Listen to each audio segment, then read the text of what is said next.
이래 우리에게 주신 하나님 말씀은 로마서 5장 12절에서 21절까지 말씀입니다.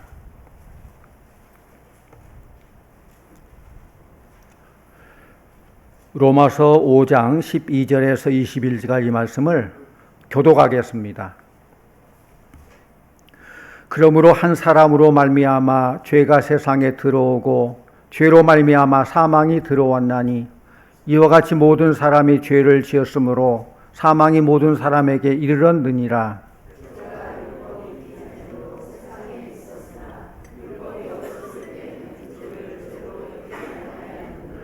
그러나 아담으로부터 모세까지 아담의 범죄와 같은 죄를 짓지 아니한 자들까지도 사망이 왕노릇하였나니 아담은 오실자의 모형이라.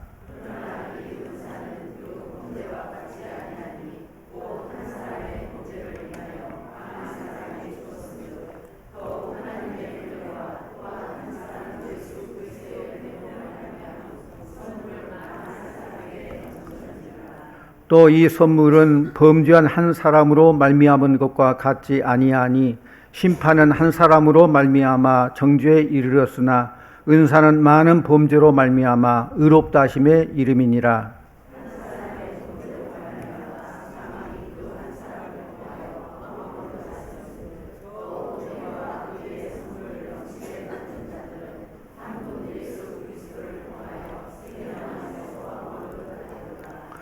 그런즉 한 범죄로 많은 사람이 정죄에 이른 것 같이 한 의로운 행위로 말미암아 많은 사람의 의롭다 하심을 받아 생명에 이르렀느니라.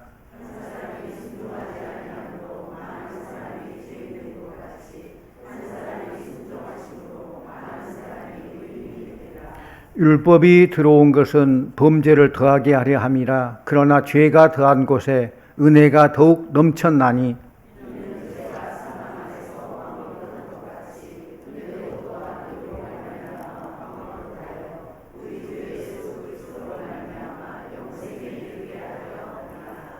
아멘. 이 시간 할렐루야 찬양대에 찬양이 있겠습니다.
감사합니다.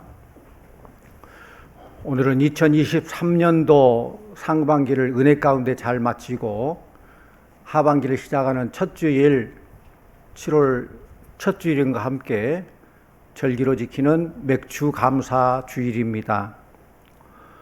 우리가 살아온 발걸음을 되돌아보면 모든 것이 하나님의 은혜인 줄로 믿습니다. 코로나에 3년 이상 된 그 어려움 속에서도 함께 하셔서 인도해 주셨고, 또 우크라이나 러시아 전쟁으로 인해서 물가가 치솟고 경제가 어려웠는데도 상반기도 인도해 주셨고, 이제 하반기를 시작하는데 하나님의 은혜가 이 하반기에도 함께 하시고 인도해 주실 줄로 믿습니다. 생각해보면 모든 게 다 하나님의 은혜예요.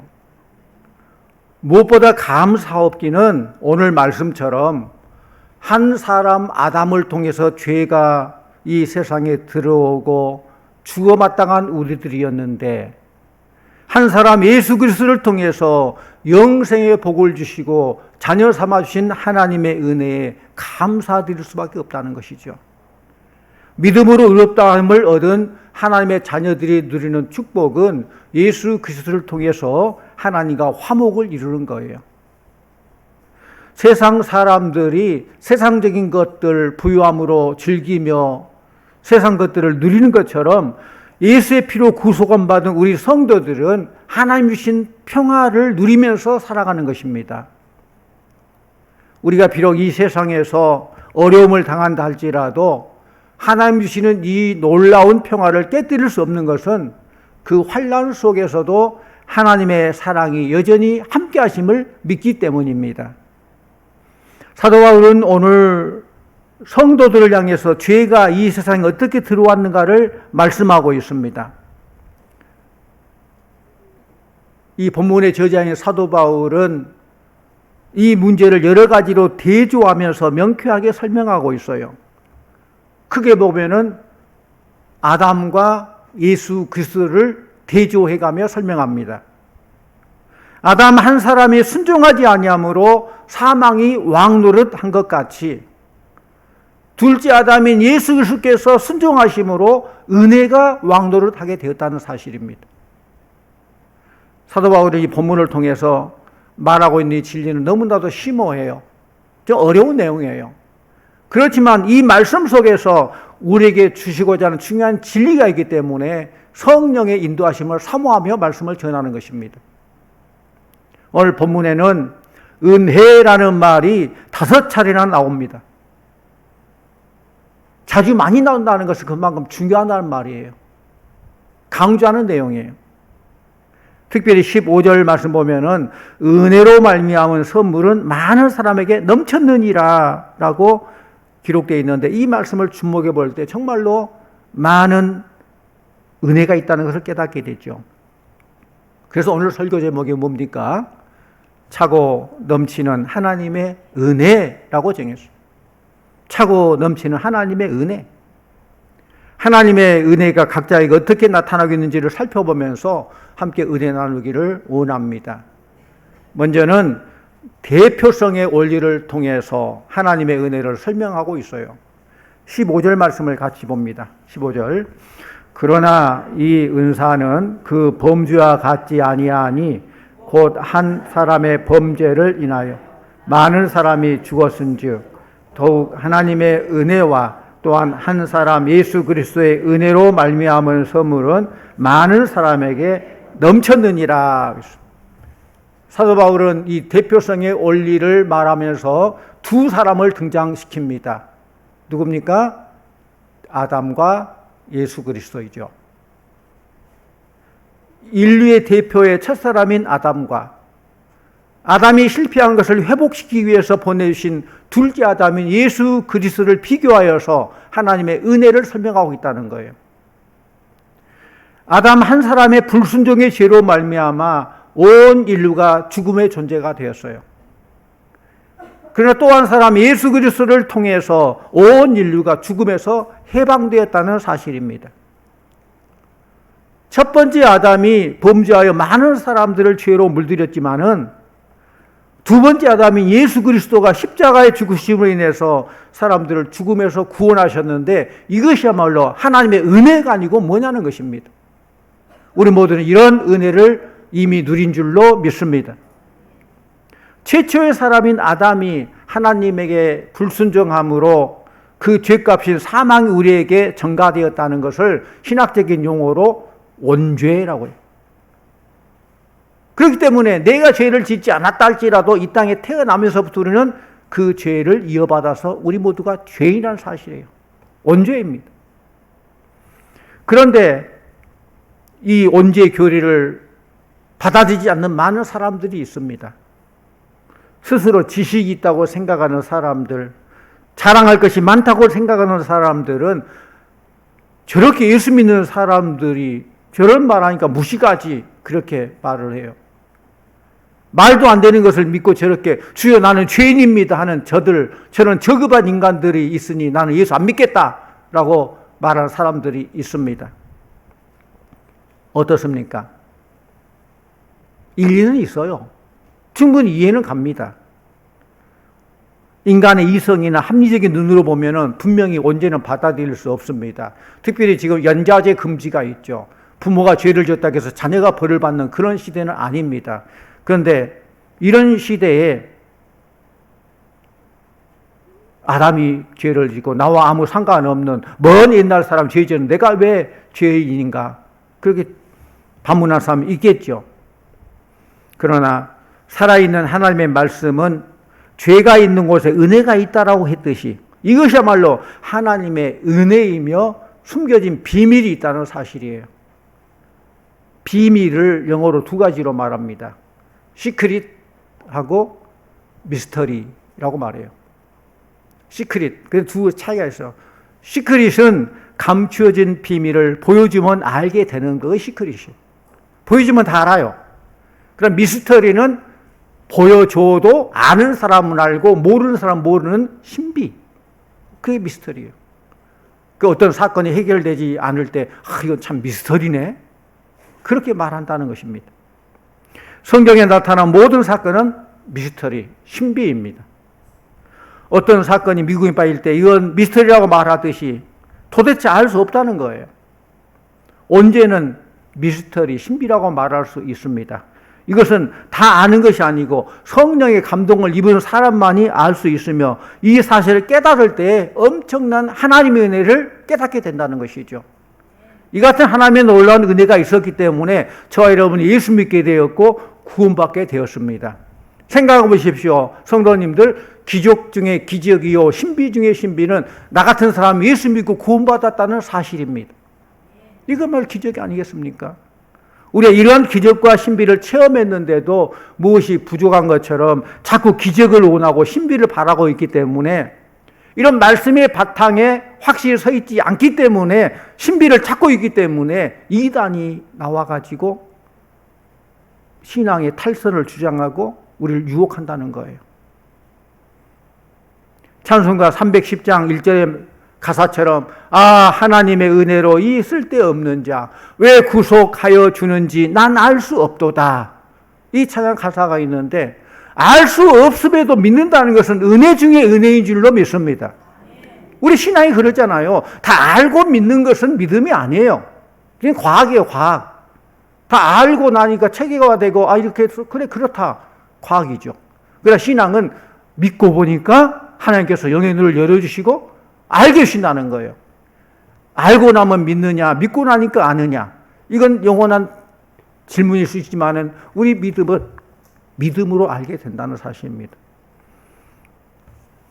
알 수 없어도 믿는다는 것.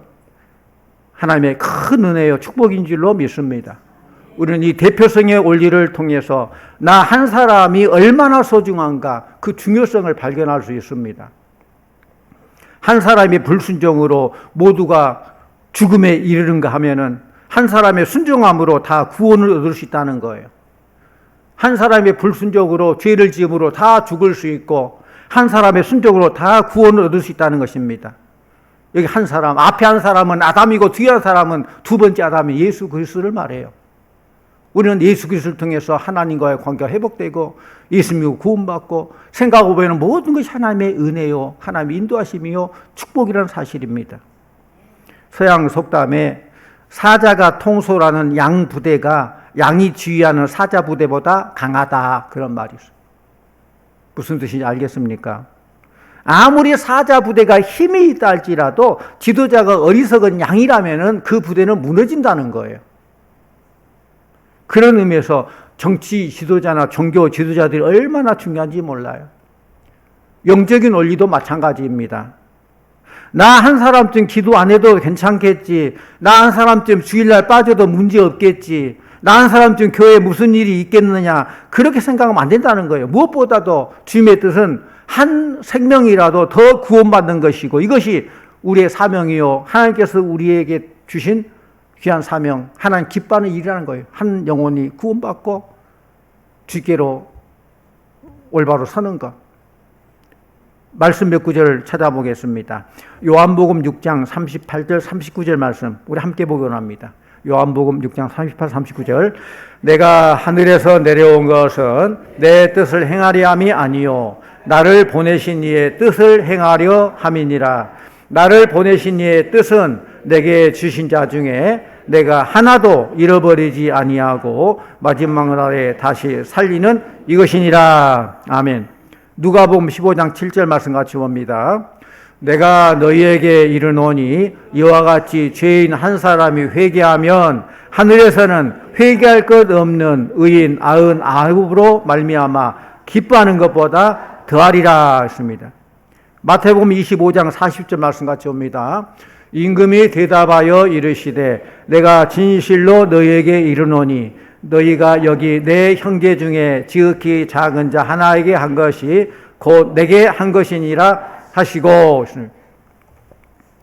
사랑하는 성도님들, 우리 성도들은 한 생명 한 생명이 얼마나 소중한가, 얼마나 중요한가를 깨달아야 합니다. 나 한 사람이 중요함을 알고 내가 하나님 앞에 올바로 서야 된다는 것입니다. 또 사망의 왕노릇과 은혜의 왕노릇을 하는 이 말 속에 신령한 의미가 있어요. 17절 말씀 같이 옵니다. 17절 한 사람의 범죄로 말미암아 사망이 그 한 사람을 통하여 왕노릇 하였은지요 더욱 은혜와 의의 선물을 넘치게 받는 자들은 한 분 예수 그리스도를 통하여 생명 안에서 왕노릇 하리로다. 아멘.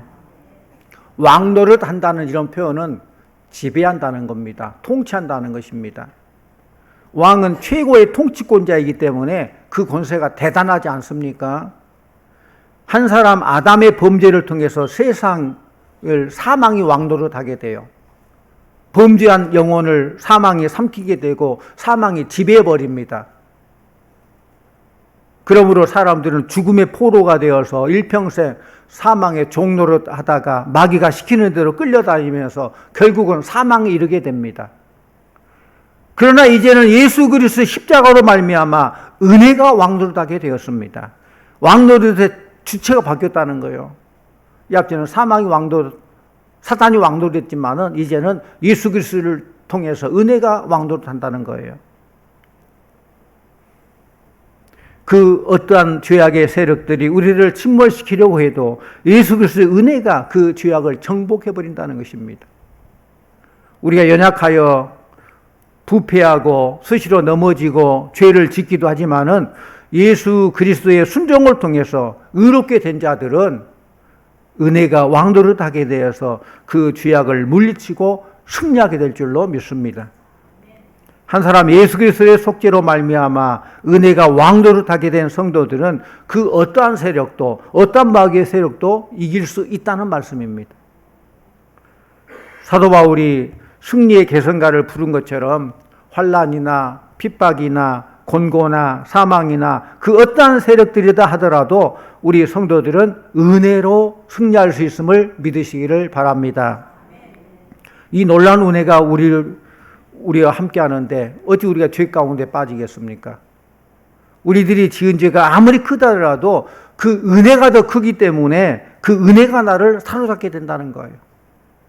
이 은혜를 알았던 사도 바울의 고백은 뭡니까? 나 된 것은 하나님의 은혜로 된 것이다. 늘 고백이 그래요. 자랑할 거 없다는 거예요. 드러낼 거 없다는 거예요. 돌아보니까 나 된 건 하나님의 은혜로다. 2023년도 상반기도 여기까지 왔는데 하나님의 은혜로 살아왔습니다. 하반기도 하나님의 은혜로 살게 될 것입니다. 이런 믿음이 중요하다는 것이죠.